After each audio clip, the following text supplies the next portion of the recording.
এই ওয়াও, এই জায়গাটা কত সুন্দর। চলো না আমরা না না এখানে না, যাই। এটা না, এটা না, আমরা এই থাইল্যান্ডে যাবো, ঠিক আছে? থাইল্যান্ডের এই জায়গাটা অনেক আচ্ছা সুন্দর। আগে এখানে যাই পরে। ঠিক আছে, সমস্যা নাই। এই কে যেন আসলো, তুমি একটু বসো আমি দেখছি।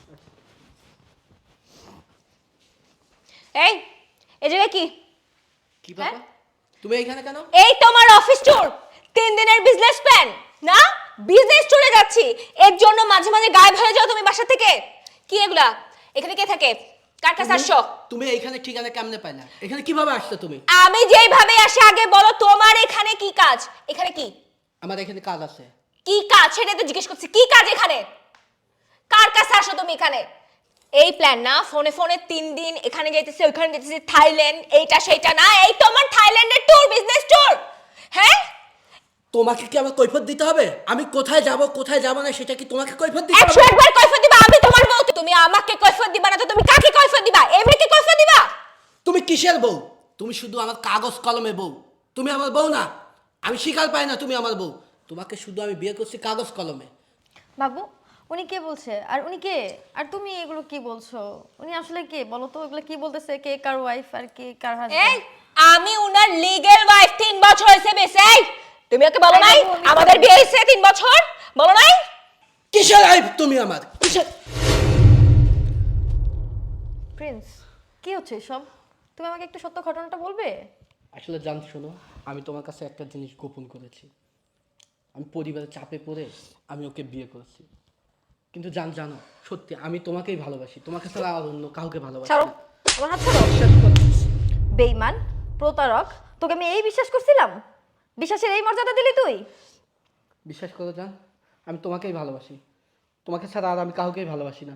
ওকে আমি তো ভালোই বাসি না, প্রশ্নই ওঠে না। আমি তোমাকে ছাড়া আর আমি কাউকেই ভালোবাসি না, তুমি বিশ্বাস করো। ভালোই যখন বাসো না, তাহলে বিয়ে করেছে কেন? তোমার তো প্রথমে বিষয়টা মাথায় রাখা উচিত ছিল যে আমি যে মানুষটাকে ভালোবাসি না তাকে আমি বিয়ে করব না। তোমার সৎ সাহস থাকলে তুমি তো তোমার বাসায় বিষয়টা জানাতে পারতে যে না, ওকে আমার ভালো লাগে না বা ওকে আমার পছন্দ না, আমি ওকে বিয়ে করতে পারবো না। তোমার পছন্দের কথা তোমার পরিবারকে জানাতে। তখন কেন তুমি চুপ ছিলে? আর এখন কেন তুমি 2টা মানুষের জীবন নষ্ট করেছো? বলো সেটা। আর আপনাকে বলছি, এখানে আপনারও ভুল ছিল। আপনি যাকে বিয়ে করবেন, যার সাথে আপনি জীবন শুরু করবেন, আপনার ভাবা উচিত ছিল সে মানুষটি আপনাকে পছন্দ করে কিনা। আপনারও সেটা পরিবারের সাথে শেয়ার করা উচিত ছিল। পরিবার যাকে তাকে বিয়ে দিবে আপনি মেনে নেবেন, সেই দিন আর এখন নেই। বুঝতে পেরেছেন? নিজের ভালো লাগাটা বলুন। আর যদি কোনো ভালো লাগা না থাকলে সেটা বলার দরকার নেই। আর আমার বোন, তুইও এখানে ভুল করেছিস। তুই একটা মানুষকে পছন্দ করিস, ভালোবাসিস, বাসতেই পারিস, কিন্তু তাই বলে তুই তুই তার সম্পর্কে জানবি না যে মানুষটি কে, তার ব্যাকগ্রাউন্ড কি। এখানে তোরও ভুল আছে। তাই আমি বলবো আপনাদের দুজনের এখানে ভুল আছে। আর তুমি যেটি করেছো সেটি ভুল না, সেটি হচ্ছে অন্যায়। বুঝতে পেরেছো? সেটি অন্যায় করেছো, তুমি 2টি মানুষের জীবন নষ্ট করেছো। ভাইয়া, তুমি ঠিকই বলেছো। আমার হয়তো ওকে আরো ভালোভাবে যাচাই বাছাই করে দেখা উচিত ছিল। ও একটা প্রতারক, বিশ্বাসঘাতক। যাও, বেরিয়ে যাও আমার বাড়ি থেকে এক্ষুনি। ভাইয়া, আপনি যে বিষয়টা বলেছেন এটা আপনি ঠিকই বলেছেন, কিন্তু বাস্তবতা কি জানেন? আমাদের মেয়েদেরকে না খুব কম জিজ্ঞেস করা হয় যে তোমার বিয়ে ঠিক করেছি, তোমার মতামত আছে কি নেই। আর আমরা মেয়েরা সবসময় চাই বিয়ে বা সংসারটা টিকিয়ে রাখার জন্য। আর হ্যাঁ, আমি মানছি ভুল করেছে, কিন্তু দিন শেষে সে তো আমার স্বামী।